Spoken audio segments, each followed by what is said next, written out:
back to another episode of the Bourbon Buds, and today we're reviewing quite a special release, the Revived Cream of Kentucky. Zach, would you mind explaining what this is? Sure. So Cream of Kentucky was a brand started in the 1800s and was discontinued. Kind of like King of Kentucky, it was also revived in 2018. So this release is their first rye release. It's a bottled and bond rye. It's from 60 or 70 barrels. It was distilled at Kentucky Artisan, which is the home of Jefferson's, for those of you who are not very familiar. This is Jim Rutledge's brands, well, one of his brands. He bought some barrels and revived the brand to what we know today. I think the first two releases was a 13-year-old bourbon and 11 and a half. And so it's very special for the series, considering the fact this is their first rye that they released. So are we ready to try it? Yes, sir. Cheers. Cheers.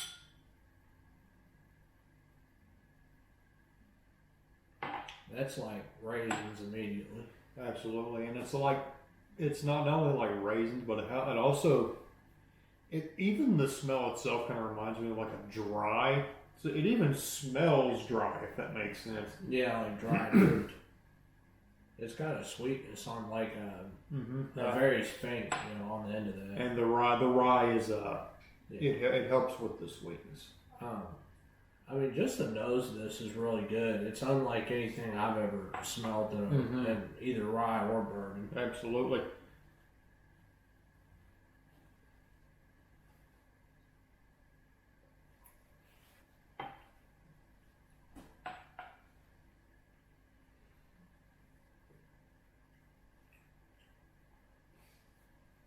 That's very unique. You can get a little bit of the raisin flavor in there. And the texture is also something I want to highlight because it's very, despite it kind of like feeling a bit kind of like a dried fruit, like even the texture kind of gives it a dry sort of sensation to it. But it's also very, it's not very rich, but it has enough richness in it to offset the dryness. But like I said, there's raisins in there. You can get a little bit of brown sugar in there, maybe. What do you think? I think it's very fruit forward. There's kind of like a slight sweetness on the end. What I enjoy about this whiskey is the fact that it's completely unique from anything I've ever had. Yes. It's really good. There's a lot of people that I've heard or seen review this bottle, and they're not big fans, but I think it's pretty good. Oh, I think it is too. And just for worth noting, it's a 100% rye mash bill. Yep. Nothing else is in there too. No. But like I said, you can get sort of the raisin flavor. It is a very fruit forward flavor, but the finish on it, in my opinion, is probably the best part because you can get the absolute sweetest part of like the raisin flavor. Yes. And like I said, I do believe the rye helps with that, making it a little bit sweeter. Because usually, in my experience, raisins are usually kind of tart. This is not tart at all. The sweetness offsets it quite a bit. So let's talk about the value of it. This goes for about $80 retail. It's pretty limited release, only 60 or 70 barrels. So what do you think about that? Do you think that's a fair price? Under normal circumstances, I would say that it is not worth $80, but considering that this is their first rye and this is the kind of quality they give with a completely unique, at least to me and you and I, a completely unique flavor profile, yeah, that's worth $80. I think that's pretty fair. I wouldn't pay any more for it. I think 80's fair. It's really good. The reason why I would pay for it is just because, like I said, it's extremely unique, and there's nothing really else like it that I've had. Absolutely. And like I said, what's your best part about this? I think probably the finish. Yep.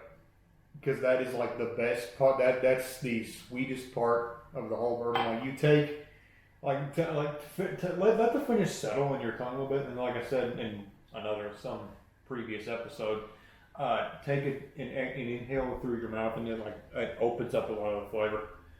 Very sweet. But yeah, for $80 and for their first rye with like 60, 70 barrels, that is worth $80. Oh yeah, absolutely. So Zach, do you have any final thoughts on this? One thing I wanted to say about it too, it's kind of weird that it was supposed to be released in February and it just now started dropping in our area. Mm-hmm. So, I think in other areas this dropped. This dropped in February, in other areas at least. And then here, when did it drop here? Seems like just recently. Yeah. So yeah, like we said, that's a good value for an $80 bottle. You're getting a good value out of this. So Zach, any other final thoughts? Oh, not really, no. Okay. Well, if there's no other final thoughts from me other than this is a good value, pick it up when you can. This has been another episode of Bourbon Zones. We hope you have enjoyed.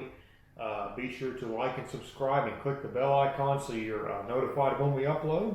Be sure to comment down below what your experience with Cream of Kentucky is. Let us know if you like or dislike the bottle. And be sure to follow our Instagram that's linked in the description below. We thank you for watching and we hope you all have a good day.